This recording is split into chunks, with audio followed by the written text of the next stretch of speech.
सहस्रशीर्षम् देवम् विश्वाक्षम् विश्वशम्भुवम् विश्वम् नारायणम् देवमक्षरम् परमम् पदम्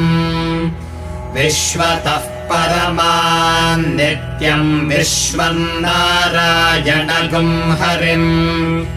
विश्वमेवेदम् पुरुषस्तद्विश्वमुपजीवति पतिम् विश्वस्यात्मेश्वरगुम् शाश्वतगुम् शिवमच्युतम् नारायणम् महाज्ञेयम् विश्वात्मानम् परायणम् नारायणपरो ज्योतिरात्मा नारायणः परः नारायणपरम्